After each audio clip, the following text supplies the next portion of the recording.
e alzo la mia voce per adorarti e rallegrarmi in te. Gioisce in ciò che sentirai, che sia un dolce, dolce suono per te, che sia un dolce, dolce suono per te.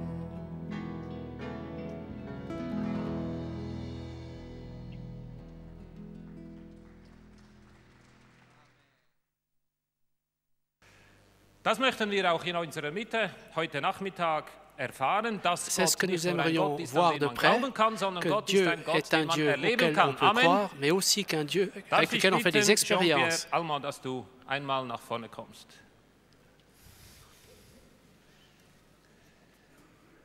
Jean-Pierre Allemand, hatte ein Problem in seinem Leben. Jean-Pierre Allemand avait un problème dans sa vie qui n'est pas encore tout à fait réglé.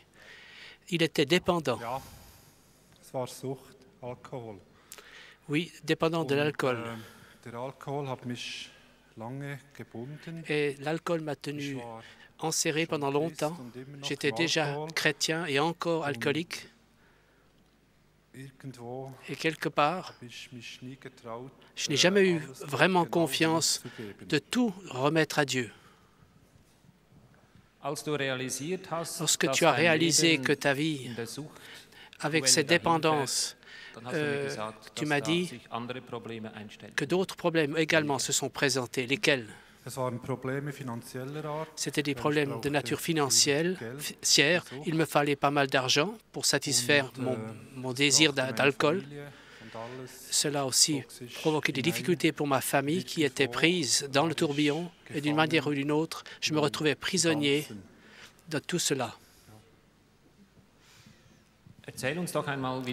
Raconte-nous comment tu as vécu cela. Dis-nous cela tout simplement, ce qui s'est passé en toi. Et comme vous le savez, le christianisme et l'alcool, ça ne va pas ensemble.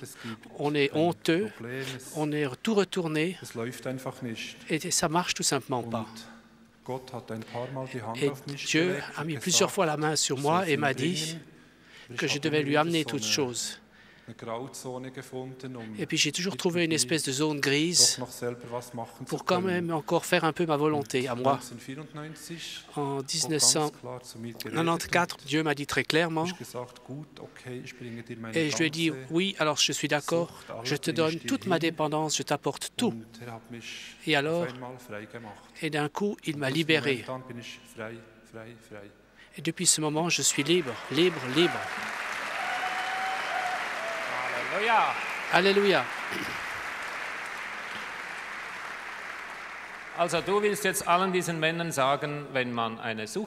Tu veux donc dire à tout le monde ici cet après-midi, lorsqu'on a un problème, lorsqu'on a une dépendance, il faut prier et ensuite c'est facile, c'est la voie droite. Non, ce n'est pas vraiment ce que je veux dire. C'était beaucoup plus de cette manière-là. L'alcool a créé en moi des sentiments de honte. Et je devais toujours à nouveau m'excuser et je devais être gentil pour essayer de compenser. Mais lorsque le Seigneur m'a libéré, alors mon caractère a vraiment pu ressortir. Et le problème, c'est que je n'avais plus besoin de me promener comme ça la tête dans les épaules, mais j'étais libre. Je n'avais pas à rendre compte à tout le monde. Et les problèmes d'ordre financier étaient toujours là. Jean-Pierre, wie geht es jetzt weiter? Et Jean-Pierre, comment cela continue maintenant dans ta vie? J'ai continué à me faire des soucis de ci, de là, sachant pas exactement ce que je devais faire. Et Dieu, 2 fois dans ces derniers temps, il m'a parlé de manière très claire. Il m'a dit, écoute, ne te fais pas de soucis.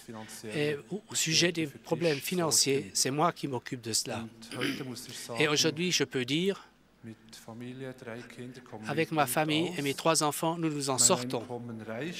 Mes entrées financières suffisent.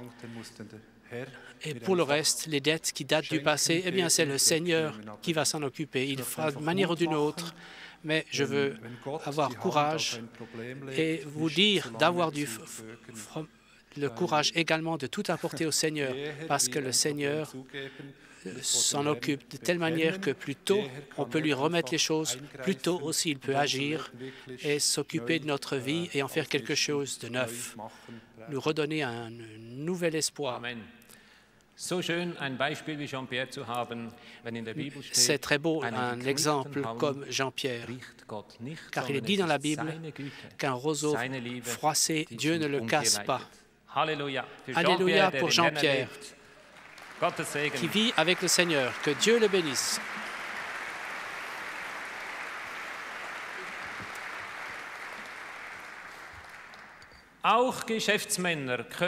Aussi des gens dans les affaires peuvent faire l'expérience de Dieu. Robert Ram, où es-tu?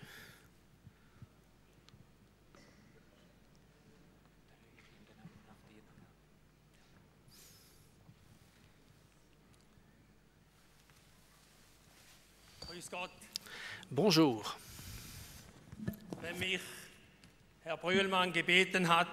Lorsque M. Mühlmann m'a demandé, comme propriétaire d'une entreprise, de dire quelques mots, comment cela se passe dans les affaires au jour le jour, alors je le fais avec grand plaisir, mais pas pour me vanter, mais pour montrer que Dieu tient ses promesses et que pour encourager beaucoup parmi vous de faire entièrement confiance à Dieu. Déjà dans ma jeunesse, il y a une parole qui m'a frappé particulièrement. Il y a de cela à peu près 50 ans, chez les éclaireurs, un pasteur nous a parlé sur la parole. Recherchez d'abord le royaume de Dieu et sa justice, et alors tout le reste vous viendra. Et je sais encore aujourd'hui de la façon dont ces paroles m'ont touché à l'époque. C'est comme si le Saint-Esprit était entré dans mon cœur et me l'avait dit personnellement, me disant que ce serait ça ma vie désormais. Et c'est ce que j'ai cherché. Malgré ma faiblesse et beaucoup d'erreurs, j'ai essayé de mettre ça en pratique. Et ça a été pour moi un désir que le royaume de Dieu, que la seigneurie de Dieu puisse s'exercer dans ma vie. Et malgré beaucoup de choses insuffisantes, Dieu s'est vraiment révélé dans ses promesses. Je cherchais vraiment de chercher la volonté de Dieu et de le servir avec ma vie. Et j'ai pu lui donner ma vie et mon entreprise dans la prière afin qu'il s'en occupe. C'est lui qui doit être le chef et tout doit lui appartenir. Et je fais l'expérience que Dieu me prend tout à fait au sérieux, nous prend au sérieux, nous les hommes, lorsque nous nous remettons quelque chose, lorsque nous donnons volontairement le droit de décider. Et alors j'ai décidé avec Dieu que jamais je ne dirai plus « j'ai une affaire, j'ai pas le travail, j'ai pas du temps » lorsqu'il m'appelle à faire quelque chose pour lui. Et alors Dieu m'a mis à l'épreuve et il m'a donné plusieurs travaux à réaliser. Cela a commencé pour la jeunesse avec le fait que j'avais un groupe de jeunes dont je devais m'occuper et j'ai dû utiliser beaucoup de force dans ce groupe pour réaliser mon travail. J'avais donc une jeunesse très occupée.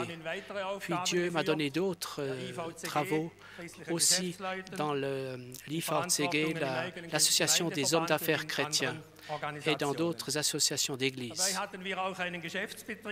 Mais à côté de cela, j'avais une affaire qui se développait et j'essayais de me sortir des débuts très petits. Et là aussi, il me fallait investir du temps. Mais j'ai pu m'organiser de telle manière que le temps pour Dieu était toujours disponible. Et Dieu m'a donné de très bons collaborateurs fiables et des collaboratrices également, auxquelles j'ai pu redonner beaucoup de responsabilités. Et l'affaire s'est développée sous la bénédiction évidente de Dieu. Pour ce qui concerne la façon de gérer l'argent, depuis tout jeune, ça a été pour moi un vœu de pouvoir, selon l'Ancien Testament, donner le 10e. Et comme j'avais grandi dans des dans des conditions très difficiles. Comme apprenti, je gagnais 200 francs. Eh bien, je donnais 20 francs. Et j'ai fait l'expérience qu'avec les 180 qui me restaient, je m'en sortais très bien. Il y a là un mystère. Il faut que l'on doit d'abord donner le 10%. Ensuite, le 90% suffit largement. Par contre, si on garde le 100%, eh bien, ça ne suffit pas. Comme jeune homme d'affaires, ce livre m'a frappé où un Américain décrivait comment Dieu était son partenaire dans les affaires. Un Américain qui avait décidé qu'il prendrait Dieu comme partenaire dans ses affaires, comme on le ferait avec un partenaire humain. C'est-à-dire que Dieu aurait 50% des bénéfices. Et il montre dans son livre combien Dieu l'a béni et tous les moyens financiers qu'il a pu obtenir pour le royaume de Dieu. Cela sonne très américain, évidemment, mais moi, la foi de cet Américain comme jeune homme d'affaires, cela m'a frappé. Dieu avait promis de donner à Dieu, il avait promis de donner à Dieu la moitié de tout ce qu'il aurait avant même de gagner un centime. Ce genre de foi plaît à Dieu et Dieu tient ses promesses. Cela m'a encouragé aussi comme jeune de croire et d'agir de cette manière. Mais bientôt, c'est devenu très clair pour moi qu'il ne s'agissait pas de 10 ou de 50%, mais qu'en fait, tout ce que je possède appartient à Dieu. Et que ce que je dois décider dans la liberté vis-à-vis de Jésus, c'est combien il me faut pour mon affaire, combien il me faut pour moi personnellement.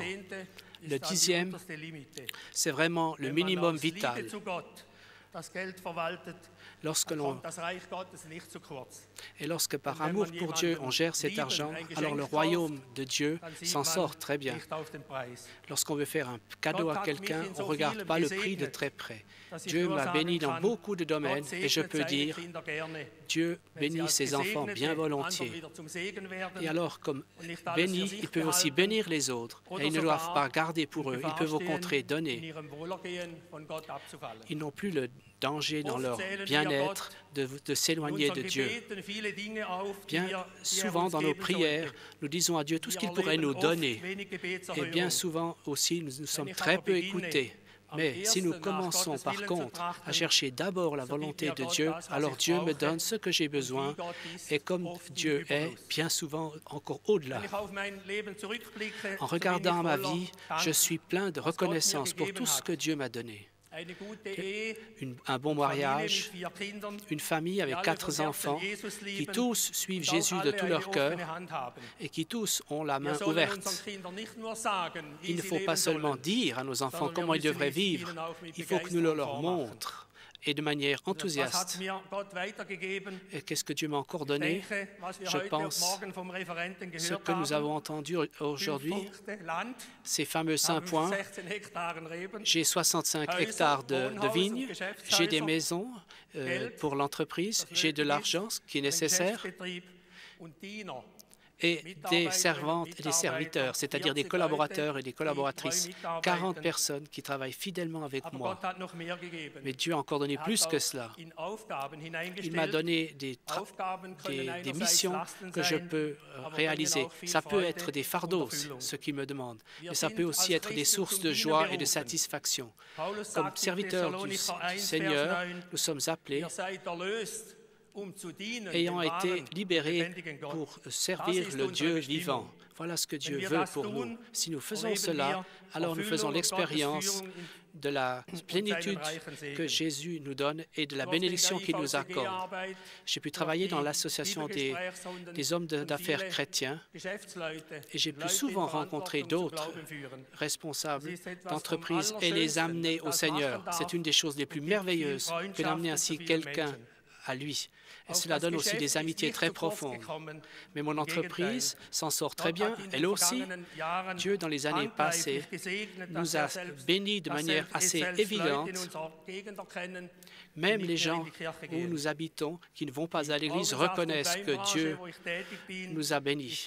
Car dans la branche des jus de fruits et du raisin, il y a bien des entreprises qui ont dû déposer leur bilan. Et pendant ce temps-là, Dieu nous a bénis, nous a donné des inspirations, de nouveaux produits pour une manière rationnelle de travailler, nous a ouvert les portes pour acheter dans des conditions intéressantes, de telle manière que, alors que d'autres entreprises sont dans la stagnation, nous avons pu nous développer, au contraire.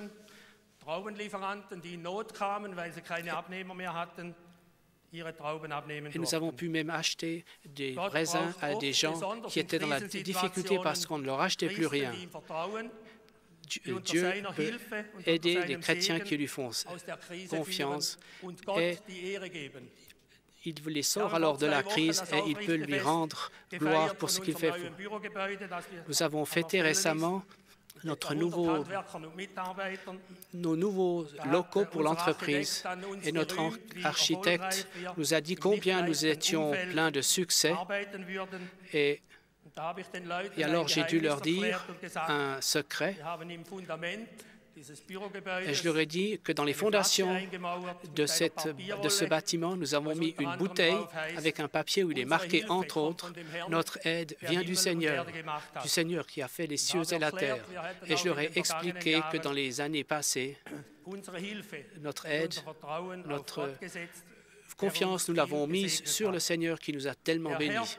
Le Seigneur du ciel et de la terre peut encore remplir nos réservoirs dans la cave, comme il l'a fait dans le passé.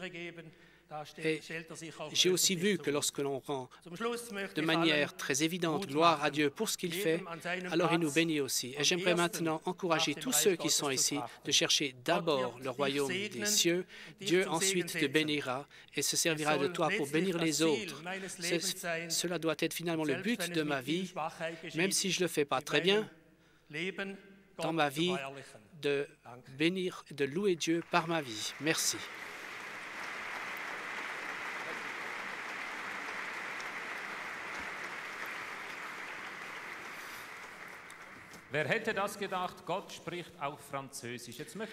Qu'est-ce que vous en pensez? Dieu sait même parler le français. Nous allons entendre maintenant un témoignage en français. Kurt m'a dit, die Männer sind nicht so schnell, wenn man das so sagt. Sie haben nur 5 Sekunden Bedenkzeit. Aber er hat gesagt, er sei viel schneller und seine welschen Brüder seien genauso schnell. Welcher Bruder möchte uns zur Ehre Gottes einen Lebensbericht geben? Et je donne l'occasion maintenant à un roman de rendre un témoignage pour ce que Dieu fait pour lui et pour ce qu'il lui apporte. Il m'a dit que dans les 5 secondes, il y aura une réponse. Kurt a dit que dans les 5 secondes, il y aura une réponse. Allez, venez nous dire ce que Dieu a fait pour vous.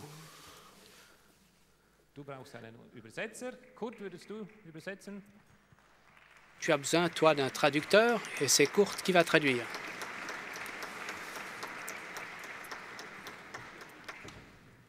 Voilà, bonjour. Mon nom est Gérard Godel. Je suis entre autres le président des hommes d'affaires du Plein Évangile de la Suisse. Alors, je ne veux pas faire long, j'aimerais juste vous dire mon histoire est assez récente en tant que chrétien. Ça fait 3 ans que je suis converti. Il y a 3 ans en arrière, j'étais au niveau des finances parce que je voulais tout faire par moi-même. Toute ma carrière a été bâtie sur mes propres forces. J'ai perdu mon père très tôt et je me suis dit, je vais y arriver. Il y a 3 ans en arrière, j'étais comme dans un avion, en piqué comme ça, mon entreprise qui était au bord du gouffre, ma femme qui voulait me quitter, la famille qui n'allait pas. Elle m'a posé un ultimatum. Elle m'a dit, écoute, si tu ne viens pas une fois à l'église, voir ce que c'est, je te quitte. Et je peux vous dire qu'il faut des fois apprendre à écouter nos femmes. Et effectivement, je suis allé à cette rencontre et là, j'ai été touché. La personne qui était devant a commencé à parler et tout ce qu'elle disait, c'est la première fois que j'allais, ça me concernait. J'ai dit, c'est pas possible, il y a quelqu'un qui a dû lui parler de moi. Et non, en fait, il y a eu un moment glorieux puisque j'ai donné ma vie. Mais surtout, ce que je voulais dire, je ne veux pas faire tout mon témoignage, mais vous apporter un éclairage. mes affaires ont commencé à redécoller. Il y a eu 6 mois de grâce. Ensuite, derrière, il y a eu une année de catastrophe où j'ai perdu des centaines de milliers de francs à suite de faillites de clients. Et je veux juste vous raconter ce témoignage-là pour fortifier les gens qui sont dans ces difficultés. J'ai une entreprise de travail temporaire et quand j'ai eu ces difficultés-là, vous savez que les salaires, ceux qui sont employés, c'est très important que les collaborateurs puissent être payés régulièrement. Et un mois, je fais un calcul, parce que je devais tous les mois apprendre à gérer mon budget, puisque j'avais des problèmes de trésorerie. Et je fais mon calcul, il manque 35 000 francs pour faire les salaires. Alors je prie, puis le Seigneur me dit, écoute, il y a une personne, alors je téléphone à un client qui est un ami, et j'ai son comptable, j'ai dit, écoutez, vous connaissez un petit peu les difficultés, est-ce que vous pouvez me verser ces 35 000 francs parce que je dois payer les salaires? Il me dit, ok, écoutez, je vais voir ce que je peux faire. 2 jours après, ce n'est pas 35 000 qui me verse, c'est 65 000. Mais la chose la plus extraordinaire, c'est que je m'étais trompé dans mes calculs et c'était 65 000 francs que j'avais besoin. Vous voyez comment Dieu est intervenu de manière tout à fait efficace et tout à fait probante dans ma vie. Et ça s'est reproduit 3 fois depuis. Je vous donne encore ce dernier exemple. C'était toujours dans les mois qui suivaient, où une entreprise un de mes clients avait fait faillite. Le chantier a été repris par une autre entreprise. Et je n'ai pas pu payer les salaires à temps. Et les ouvriers, le lendemain, ont commencé à faire une grève, 10 ouvriers. Et puis, j'ai crié à Dieu, j'ai dit, mais c'est pas possible, tu sais les difficultés, mais qu'est-ce qui se passe? Et là, il y a eu quelque chose d'extraordinaire, je l'ai compris par après. C'est que le chef de chantier m'appelle en disant, comment vous ne pouvez pas payer, etc. J'ai dit, écoutez, voilà ma situation. Il m'a dit, OK. 10 minutes après, j'ai le directeur financier de cette société qui m'appelle. Alors, j'étais déjà tout heureux que cette société reprenne mes ouvriers. Les délais de paiement étaient passés de 60 à 30 jours. Et le fait qu'il me paye à 30 jours, j'étais heureux. Et là, cette personne m'appelle en disant, mais écoutez, qu'est-ce que je peux faire pour vous? Et je lui dis, ben écoutez, si à la place de payer à 30 jours, vous pouvez payer à 20 jours, ça m'arrangerait. Jamais, écoutez-moi bien, jamais je n'aurais osé appeler ce client, et je le sais, pour lui demander d'accélérer les paiements. Or, Dieu s'est servi de cette grève pour que ce soit non pas moi qui appelle cette personne, mais que cette personne m'appelle et qui me dit qu'est-ce que je peux faire pour vous aider. Et depuis ce jour-là, ça a été la dernière fois où j'ai eu des difficultés à payer mes salaires. Dieu est intervenu de manière puissante et cette entreprise a raccourci les délais de 10 jours et il me paye à 20 jours. Et depuis ce jour-là, tous mes problèmes de paiement de salaire ont été réglés et mes salaires ont été versés régulièrement. Voilà, donc je vous encourage, j'ai beaucoup apprécié l'enseignement ce matin, donc apprendre à gérer ses finances et quand c'est difficile, c'est effectivement de ne pas fuir les chiffres rouges, mais d'oser les regarder en face, mais de ne pas les admettre. Et ensuite de se battre avec le Seigneur et le Seigneur nous ouvre les portes pour que les finances reviennent. Non pas pour notre gloire, mais pour la gloire du Seigneur, avec lequel je remercie. Voilà, soyez bénis. Merci.